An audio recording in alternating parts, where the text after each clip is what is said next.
And so Noor Abdalla is an urban anthropologist focused on community engagement, cultural heritage preservation, and museums. She has nearly 10 years of museum experience at various local museums, most recently at the Pink Palace. Noor's work in community engagement has included recognition and awards from the University of Memphis, American Association of State and Local History, Memphis Flyers 20 Under 30, and the Tennessee Association of Museums. Noor was the project manager and lead curator for Making Memphis, a bicentennial exhibit at the Pink Palace, was a focal point. The exhibit featured innovative prototypes for community engagement, exhibit design, and programming. It has won awards of excellence from the Tennessee Association of Museums and American Association of State and Local History, traveled to Sopot, Poland, and will be featured in the newly constructed Cook Convention Center. And so please welcome Noor Abdalla.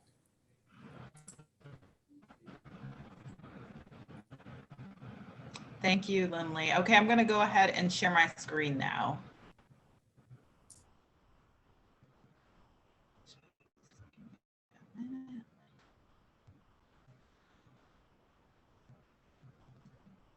All right, are we looking good there? It says loading right now. Yes, we've got it. Okay. All right, great. Okay, please forgive me, everyone, because this is my first virtual presentation. So this is a learning curve for me as well. Lily and I did a lot of test runs, so I feel confident as long as my internet cooperates. Okay, so first of all, thank you for inviting me to do this presentation. Before we begin, I do have two disclaimers. As Lindley said, I am not a historian or even a scholar of Memphis history, but as an anthropologist and what I specialize in, I have had various experience with Memphis neighborhoods and kind of the culture and history of that, both past and present. And I would also like to kind of throw this out there. I think in Memphis, as Memphians, or even people that have lived in the city for a good time, know that nothing really starts a conversation in the city like asking people which school they went to and also which neighborhood.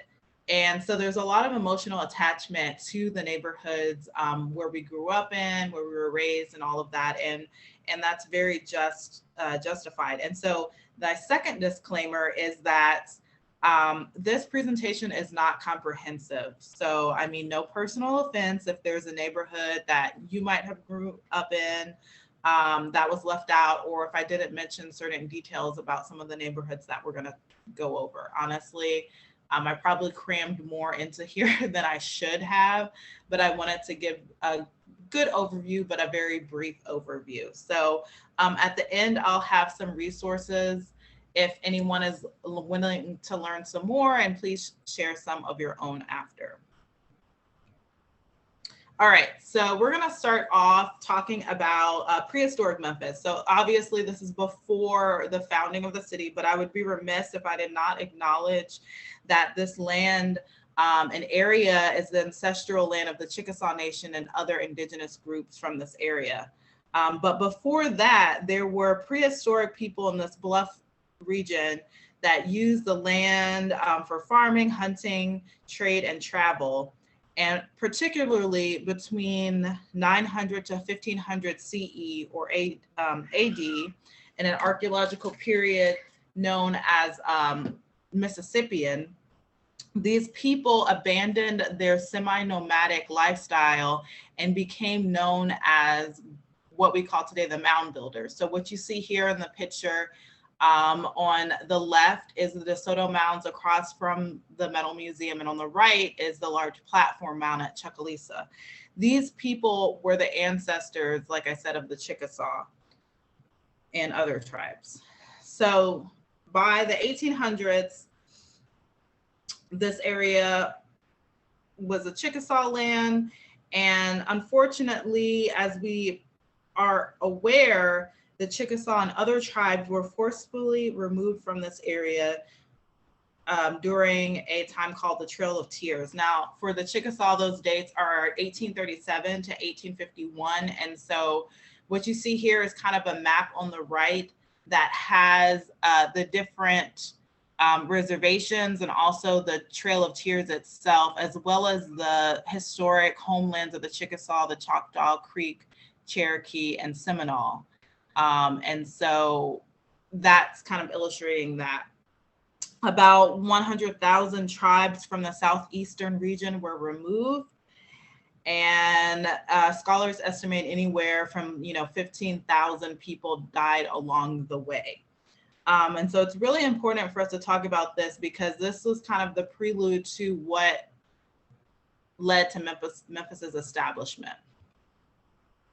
So, but before that, we had to have Europeans in the area, and the earliest European explorers came in the 16th century, starting with the Spanish and French. We all know about Hernando de Soto, which De Soto County gets its name from.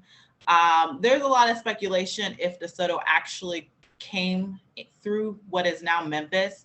He probably came extremely close, so we're going to go ahead and claim that. And right here, you see a rendering of De Soto's expedition.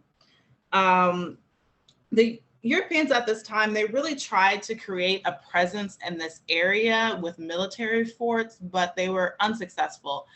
So much so to this day, we don't really have that many archaeological remnants of these early forts because they were probably made out of wood and not very, not intended for to last a very long time. So that being said, it really wasn't until the 1700s that we start seeing white settlers moving westward to our area in the state of Tennessee. It's also important to note that prior to 1796, Tennessee actually wasn't a state. It was considered this like extended boundary of North Carolina, even though legally the land still belonged to the Chickasaw.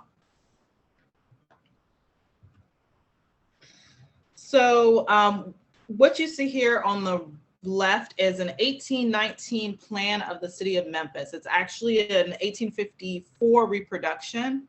And then on the right is an 1858 map of the city. It's kind of hard to see on your screen, but if you look at the map on the left, you'll see that the city wasn't very big. It was a lot of plots. And how did this happen? So in 1819, three entrepreneurs, John Overton, James Winchester, and then General Andrew Jackson, he wasn't president yet, they decided to go on a venture and found a city along the banks of the Mississippi River. They thought that this area would be very strategic given the location of the river, and kind of, it wasn't necessarily connecting the north and the south, but it was a good route along the way. Prior to this, Jackson had actually been working to get land from the Chickasaw, so he had gained some renown from that. They decided to name this city Memphis after the ancient Egyptian city that was located along the banks of the Nile, in hopes that in some way Memphis would rise to the same level of prestige as this ancient Egyptian city. But in actuality, Memphis was more of a muddy trading town than a city. By 1820, there were about 362 lots, which you can kind of see the beginnings of that in the 1819 plan. And it stretched approximately from Market Street to Union. It wasn't very large. And it wasn't until the 1840s to 1860s that the city starts seeing more growth. So I wasn't really sure where to put this, but before we get into talking about neighborhoods specifically, it's really important to talk about the yellow fever. So I'm just going to talk about it here. So yellow fever is spread from a mosquito and dirty water. Memphis had terrible yellow fever epidemics, particularly in 1873 and 1878, and it really devastated the growth of the previous decades. About 25,000 people left the city of Memphis in 1878, and that was about half the city's population. It's also important to note that the majority of people that left were white Memphians. And so there was a lot of Black Memphians left, and this kind of left a hole where wealthy and elite Black Memphians were able to purchase property and maybe opportunities that otherwise wouldn't have presented themselves. Afterward, you know, we got the Warring sanitation system, which helped reduce the spread of fever. And shortly after that, the discovery of the artesian wells also really helped the city rebound. So that brings us to our first neighborhood.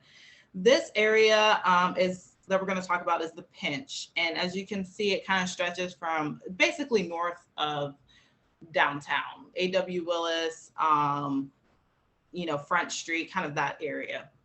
This is probably Memphis' oldest area. And during the 19th century, it was home to the city's poor residents, and actually might have gotten its name from the idea that these residents were so poor that they had a pinched gut. And so that's why people started calling it the Pinch. And by the end of the 19th century, it actually became a thriving hub that was pretty integrated in the sense that there were Black residents.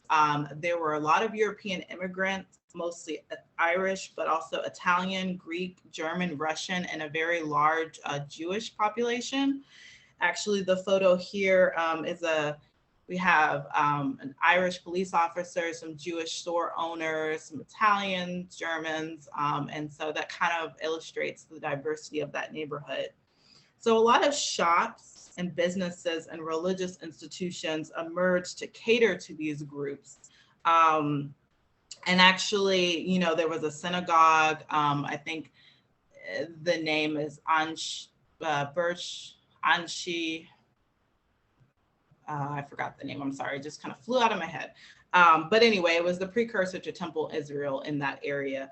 And also the city's first church, First United Methodist Church, was in the area. So there's a lot of historic buildings, or there were. Unfortunately, after World War II, there was the beginnings of decline in the area. Part of this was later on with the urban renewal projects, and the area became predominantly Black. A lot of the merchants and businesses started to move eastward, and so that brought a decline in commerce, and that just kind of continued throughout the decades. So the building of the pyramid, so the pyramid is actually located in the heart of Pinch, in 1991 was actually an attempt to kind of bring commerce to that area and revitalize it, but it never really panned out to the extent that people were hoping, especially once the FedEx Forum was built. So on the left is a picture of an abandoned building in the Pinch, and on the right is a concept drawing of what some of the revitalization plans hope the Pinch will look like. And this is really driven by St. Jude a lot, because St. Jude borders the Pinch and will be expanding. So Bass Pro Shop coming into the pyramid is one example. There's also plans for a 40-story high multi-purpose building that will cost around $180 million. But there are also plans to save and repurpose what remains of the historic buildings in this neighborhood. Okay, so the other neighborhood we're going to talk about was actually a city. So in 1840, entrepreneurs John McLemore and Robertson Topp helped found the city of South Memphis, just south of Bill Street and Union Avenue. There was also a neighboring town around what is Fort Pickering, or around the Middle Museum, known as Old Pikes Fort.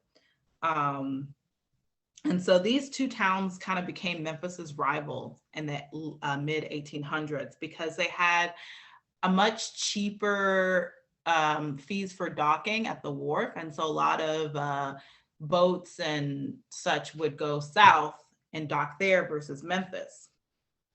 Topp also had another venture known as the Gayoso Hotel, which you see a picture here on the left.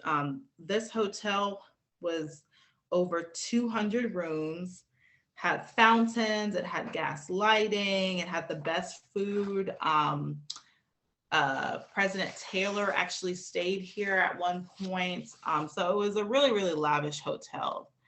And it was burnt down and reimagined a couple times after that.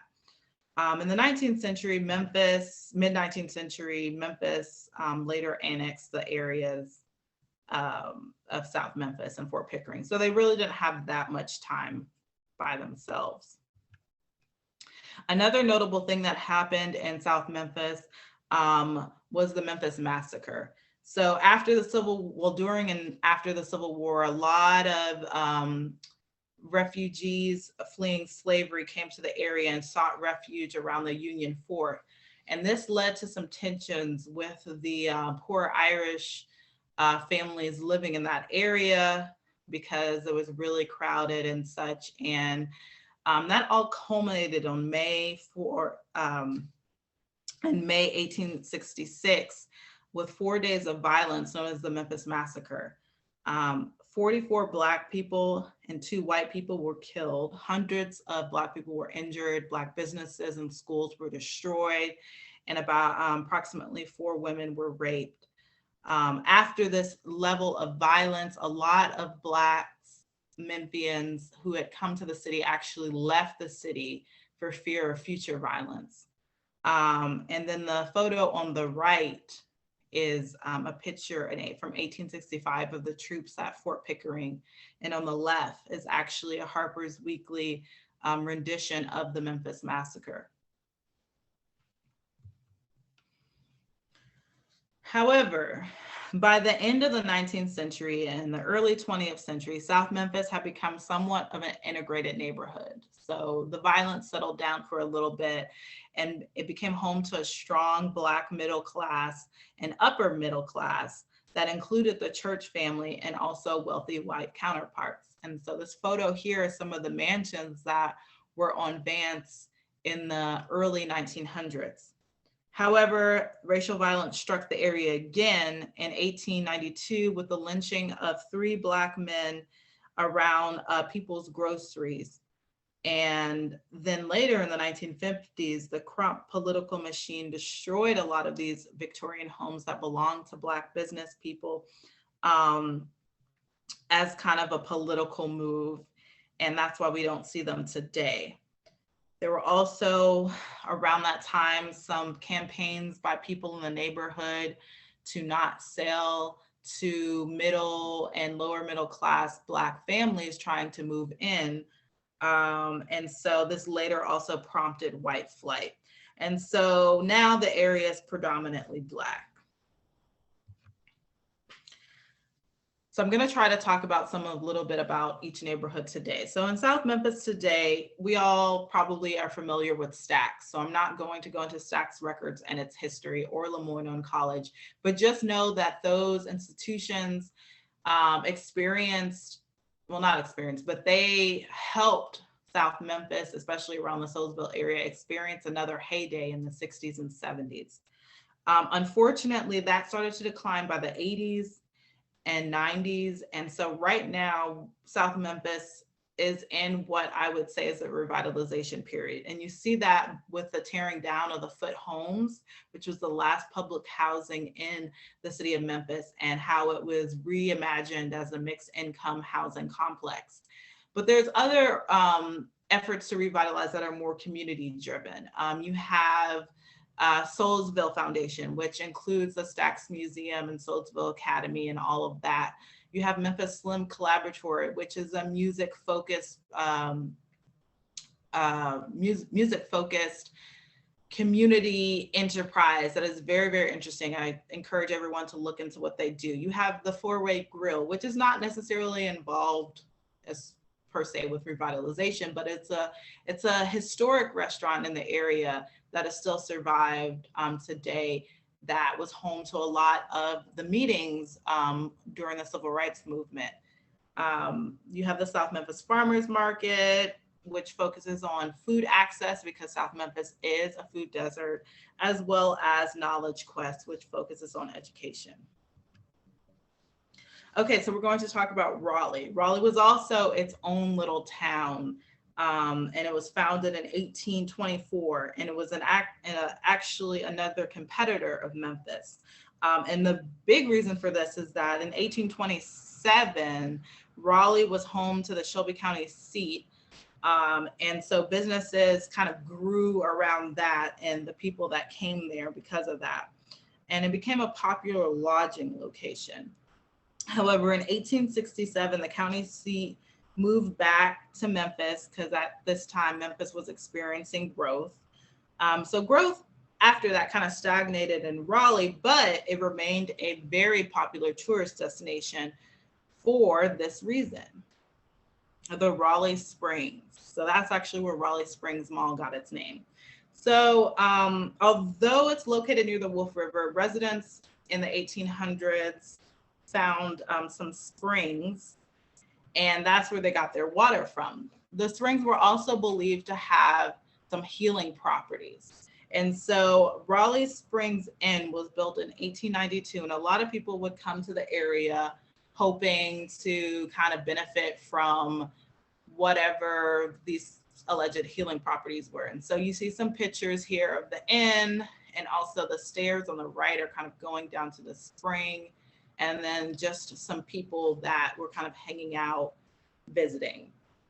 Unfortunately, the inn closed in 1903, but water continued to be sold and bottled even in Memphis, and actually probably helped Raleigh kind of not experience as much of the yellow fever epidemic as Memphis.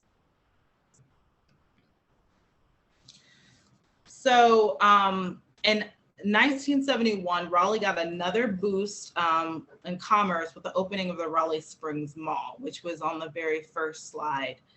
However, thanks to probably the opening of Wolf Chase, business there slowed in the 1990s, the late 1990s, and kind of stagnated. And the neighborhood in general also stagnated.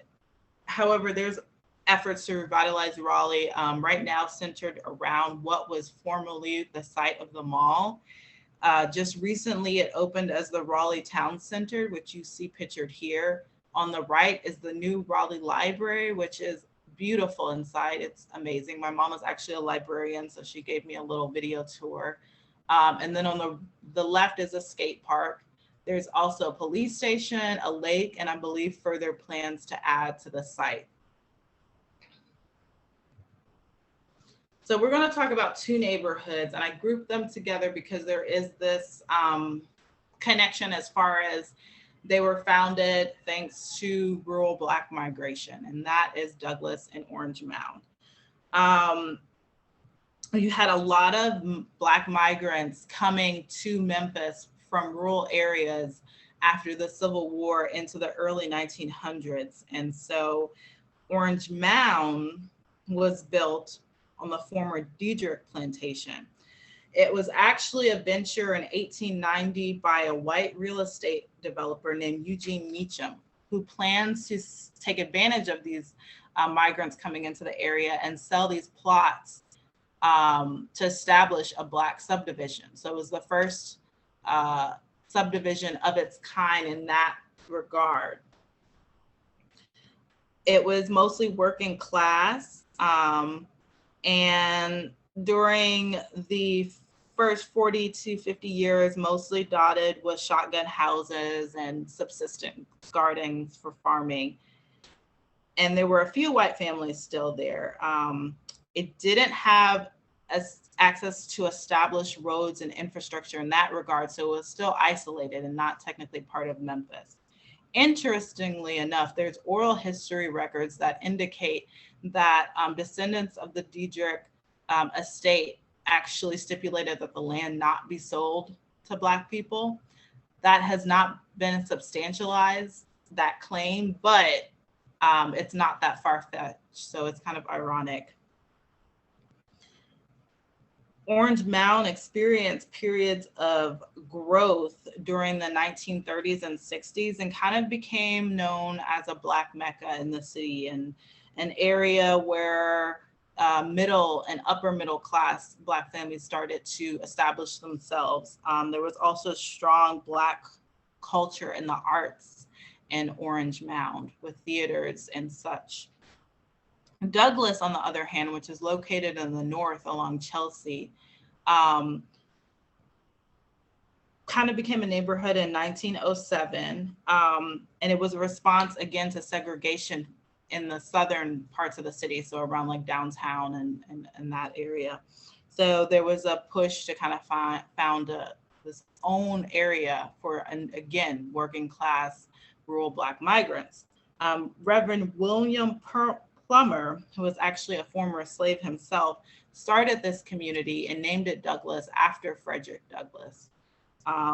Again, shotgun housing, strong community pride, and it was an opportunity for home ownership regardless, just like in Orange Mound. Both of these areas experienced decline in the 1960s through 70s due to outward migration, actually known as sometimes Black flight, as people left the area, especially younger people looking for other opportunities outside their neighborhood, outside of the city of Memphis. And then later, the crack epidemic also hit these areas hard. This left a large elderly population in their wake. So you can see a lot of similarities. And one of those similarities is through the schools. So Melrose School has a lot of community pride with it. It started off as just a very small school in 1890, and then it was a Rosenwald school, which is just a rural Black school that got its funding from the founder of Sears. And then this building on the right, which is the building many of you might be familiar with, was actually a WPA project. It is now abandoned, but there are plans to revitalize the school and change it into a multi-use space, kind of like Crosstown Concourse. I don't know what those plans are or when they will manifest themselves, but I did hear about them.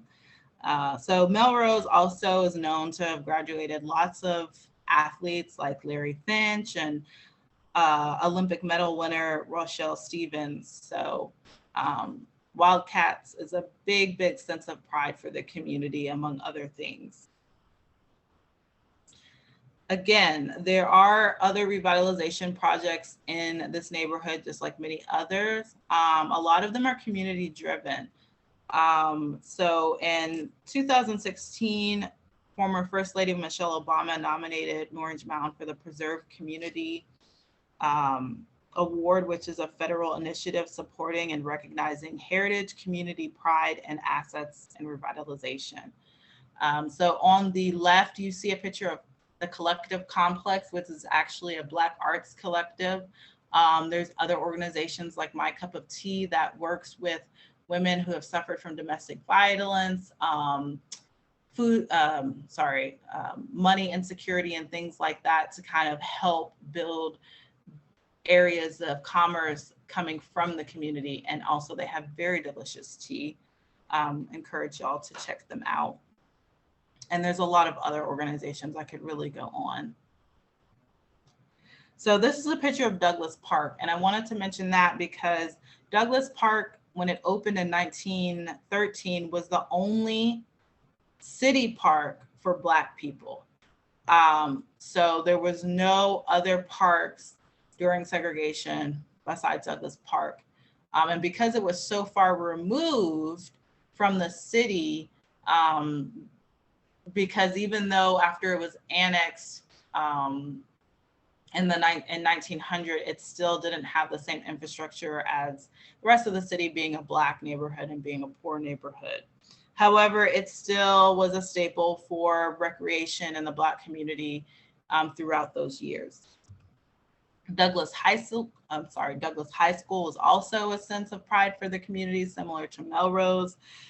Interestingly, during the Great Depression, Douglas High School was actually visited by First Lady Eleanor Roosevelt, and students from the school had canned thousands of pounds of produce for their neighborhood from gardens that they had at the school. And recently, the school revitalized this program. And so there's schools, at the high school now, there are gardens, and it's named after Eleanor Roosevelt, and an attempt to kind of honor that heritage. It's estimated there was probably about 700 gardens in Douglas at one point as part of the students' initiatives during the Great Depression. So we're going to talk quickly about Binghamton and Cooper Young. I grouped these two together as well because they're kind of our artsy areas, with Cooper Young just being, known for the arts and other interesting things in the neighborhood. In the city of Memphis, and Binghamton with Broad Avenue Arts kind of having the same thing. So Binghamton, Cooper Young actually started off as its own subdivision in the late 1800s, known as Mount Arlington. It was very rural, annexed into Memphis as Memphis planned to expand during the late 1800s, early 1900s. Residents were mostly white, with a few Black residents located on the eastern side. As the city grew after it was annexed, you started to see churches and schools and warehouses that really benefited from the fact that there were rail lines really close to the neighborhood on the, I guess it would be the north side. The south side. And so here you see the streetscape in 1945 on the left, and the infamous railroad kind of art right now in the neighborhood on the right. Cooper Young did see some decline in the 60s, and so there was an initiative in the 70s to kind of bring back businesses, and the Cooper Young Community Association and business associations were founded, and that led to the first Cooper Young Festival, which is now something that attracts tens of thousands of people.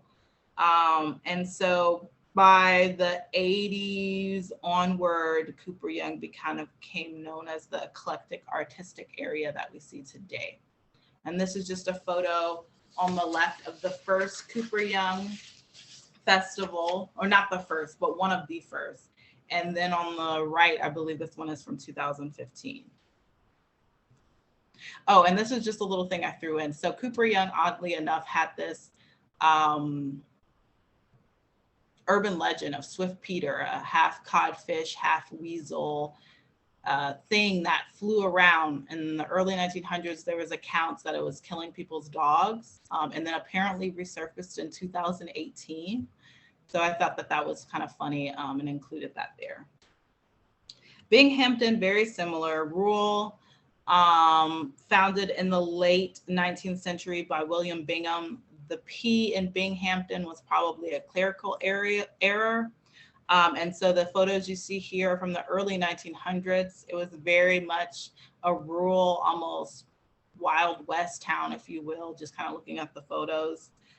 It was racially mixed, although we're not really sure if it was integrated or not, but definitely a working class area.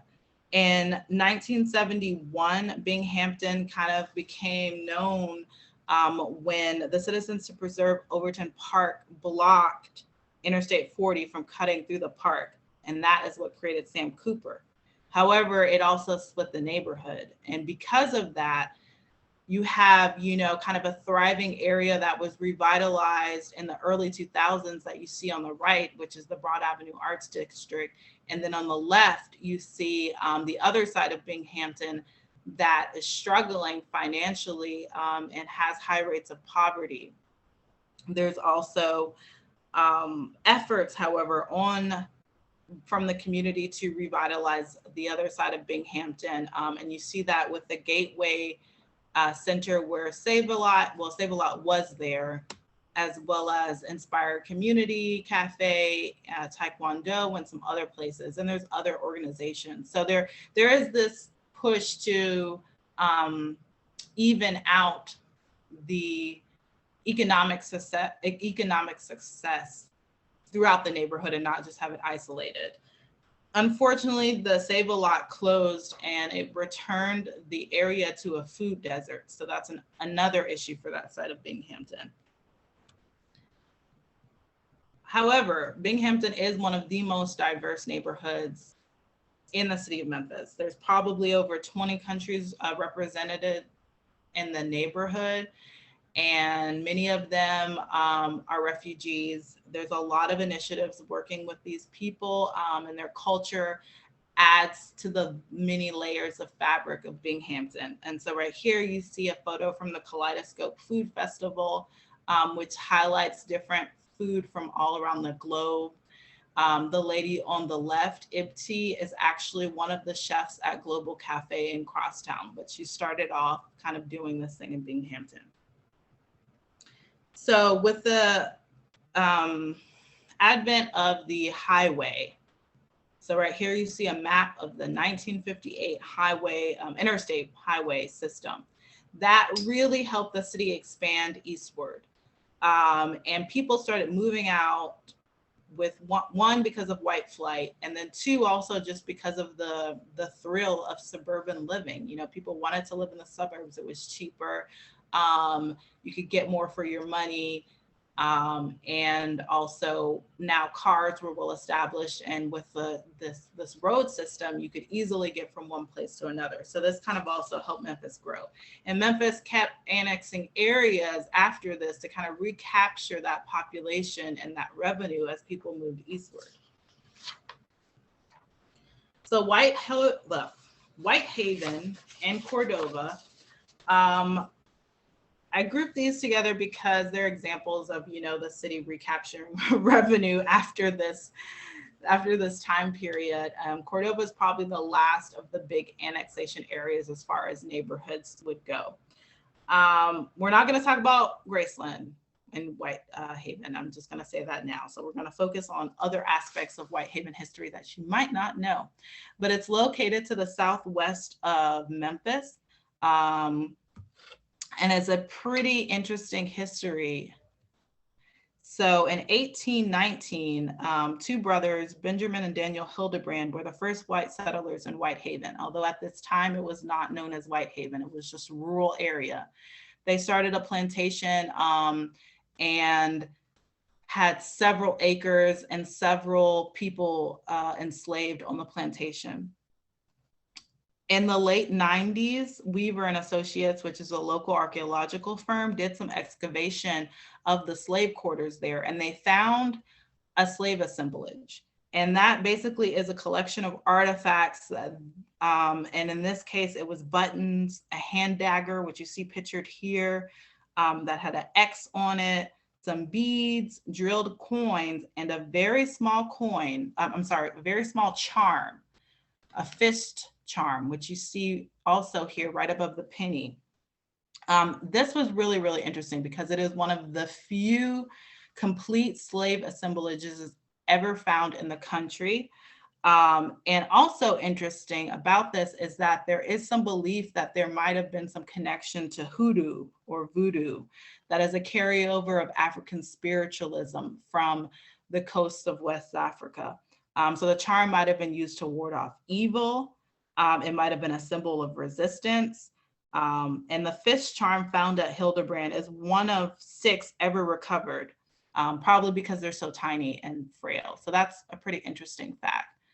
If you want to learn more about Memphis hoodoo or voodoo, there is a book by an author named Kale, I forgot his first name, that's very interesting and goes into great detail about this and other things. So throughout the 1800s, Whitehaven was still rural and mostly cotton. And then later on, when the rail came through, it became a rail town. And that's what really helped it grow because it was kind of this connecting point between Memphis and Mississippi.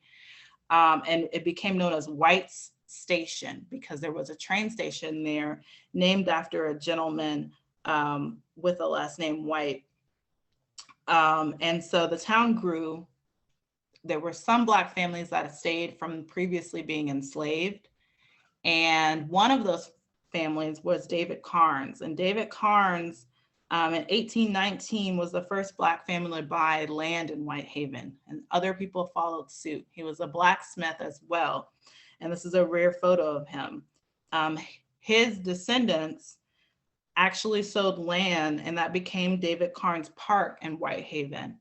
And then recently, it received a $5.4 million facelift by Blue Cross Blue Shield of Tennessee as far as their kind of better health programming that they do. So it's a really beautiful park. I thought I should acknowledge that. Another little interesting thing is that there is a bomb shelter, or there was a bomb shelter, this very lavish bomb shelter built in Whitehaven by Hoyt Wooten, who actually founded WREC, the precursor to WREG. And it was just this lavish place. And then he gave tours of the area because obviously it was never really used. And so these are some photos of what it looked like. Cordova, on the other hand, was also a farming community located far out to the east. It was actually a collection of different towns, what we know as Cordova today. And most of these people that came to that area were from North Carolina and Virginia. Robert Eklund was probably the first settler in the area, so we kind of call him the founder, but there were other families, and they settled around the area in areas that were known as Allentown, Dexter, and Marysville. Old Cordova, where you see the train station and some of the older buildings today, was the center of the town. And it had a rail line going through from Chattanooga to the Chattanooga to St. Louis Railroad, which was decommissioned and now is part of the Green Line rather. Cordova was also during the 50s and 60s where Memphis got a lot of its flowers. So that's where the Farms, Flowers, and Fellowship came from. It might have been a little bit earlier than that actually, but that's the earliest that I could find. So that's what that sign is referencing. Dr. Greenfort Pinkston was one of the earliest Black landowners in Shelby County, and he resided in Cordova. He was also a practicing doctor. He practiced in Memphis and the surrounding area, of course, including that area. He owned over 200 acres. The land was claimed by eminent domain by TVA. And so if you go around the Macon-Houston levee area, you can find it. There's very large structures there, and also now a marker in his memorial. Now Cordova has a lot of draw as far as the commerce.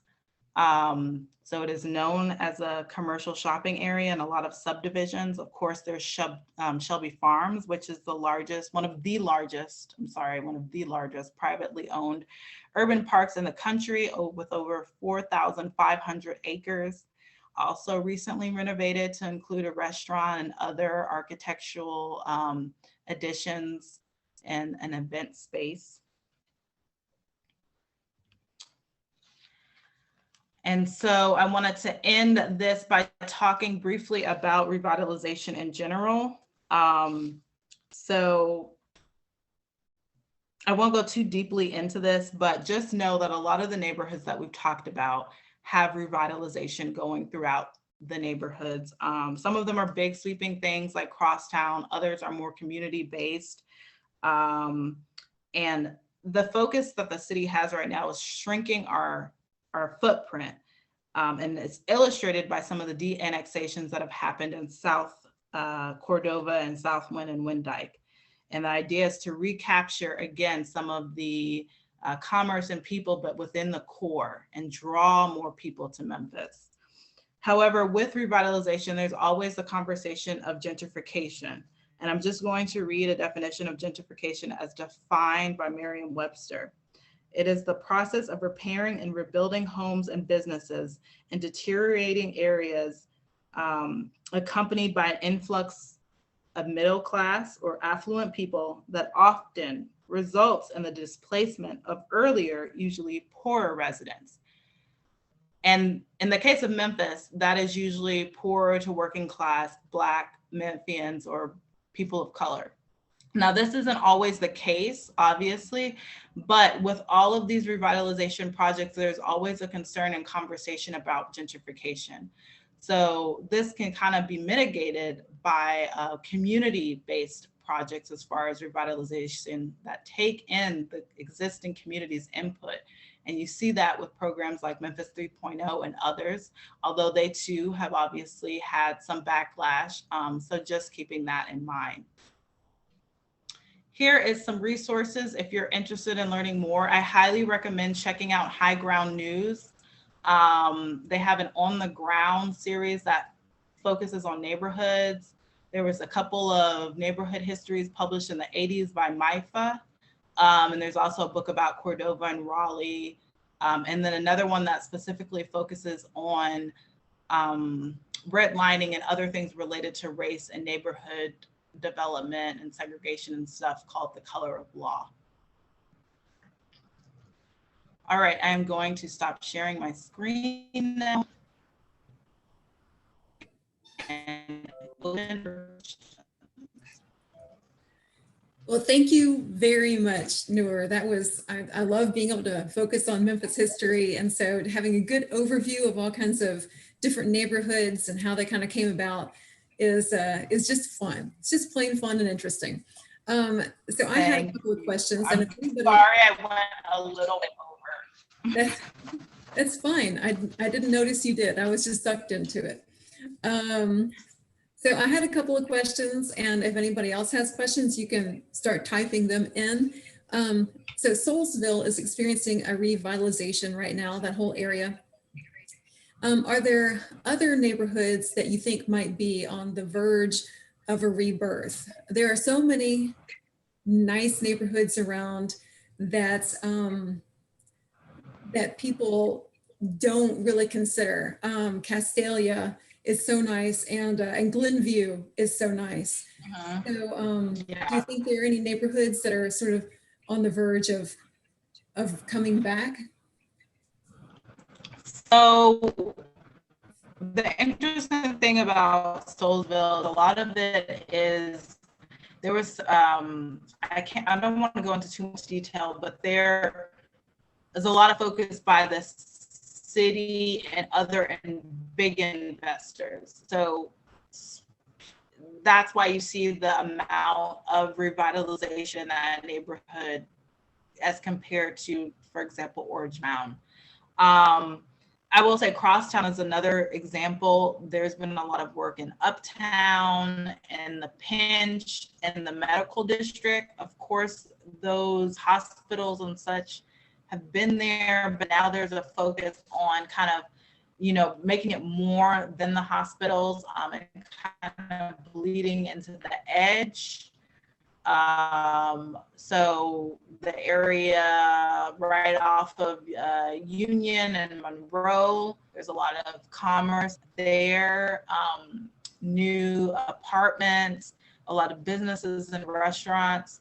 And so when we talk about revitalization, we do have to remember that there's different levels. So there is the higher level that, you know, you're getting grants from the government and city grants and pilots to make it easier for land developers to come in and bring things in, where there's some more community-based initiatives, and then you have a mixture of both. So I would say there's definitely a lot, and part of it is, you know, this refocusing on the core, but a lot of it communities have by these larger organizations and structures. Okay, thank you. You were breaking up and you froze a little bit, but we heard everything.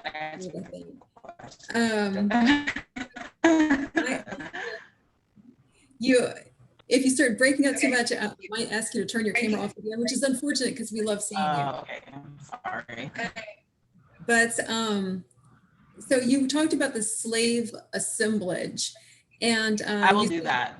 You said it was one of the only ones that had been found in the country. And so what exactly is a slave assemblage? What does that mean? And are all assemblages called the same things, or do they consist of different things in different areas? So yeah, it was one of the few complete ones found in the country, and it can consist of different things, but it's basically a collection of artifacts that really help get a picture of what life was like as an enslaved person during that time period. And it's different because it's things created by these people versus like clothing or other things that might have been given by by their owners and such. And so there's a lot of carryover of folk culture from the African diaspora that you see reflected in these. And so there's symbolic meaning in the items in this assemblage. In this case, there were beads, buttons, coins, the dagger, and the fish charm. And that's, it varies depending on the region you're in, but that's what we have here. And so we don't know exactly what they were used for, but we can kind of get an idea based on West African cultures and other African cultures throughout the diaspora when there's oral histories attached to them. And so that's why I was saying the fish charm might have been a symbol of resistance. It might have been something for hoodoo. We're not really sure. And so it's just that these artifacts tend to be very rare given the nature of slavery and given the nature of the archaeological record when it comes to some of these more delicate items. Thank you. That helped a lot. So Paul has a question. He says, one of my favorite areas in Memphis is Adams with the Victorian homes. Is that part of the Pinch district? And I actually used to work at the Mallory Neely House. Nora, do you mind if I answer this a little bit? And yeah, for sure. Okay. No, you probably know more than me. That part of Adams, it was kind of suburbia. When those houses were built in the mid 1800s. The earliest one was built in about 1840. There were two of them built in the 1840s, and then they went on through late 1890s, and so that was actually called Millionaires Row for a while, and because it was where some of the wealthiest Memphians lived. And just like Noor said, in South Memphis, there was Vance. And so Vance was kind of the millionaires row of the South of the city, and Adams was the millionaires row of Memphis. So Noor, what would you like to add to that? Oh, nothing. That's all I would say. I will say that, now it's kind of looped into the medical district. What is being is referred to as the medical district. Again, it's kind of a branding thing because the hospitals and schools are right there. So you're getting like fancy Airbnbs being built in that area, and that's causing issues of contention, giving the historic integrity of the neighborhood. So I wouldn't say it's being revitalized, but I will say that there is the, just kind of new development as part of a larger revitalization or focus on the medical district. And the Pinch and that area were kind of separated by Gayoso Bayou. And Gayoso Bayou was kind of a boundary because it was kind of seen as, the other side of the tracks if you go past it.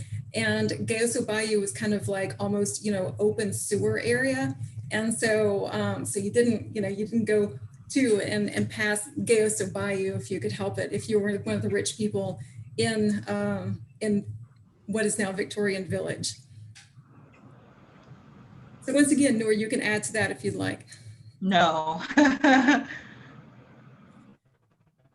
Okay, so Margarita has a question. You could create with its community a museum exhibition about a specific Memphis neighborhood. Which one would you pick?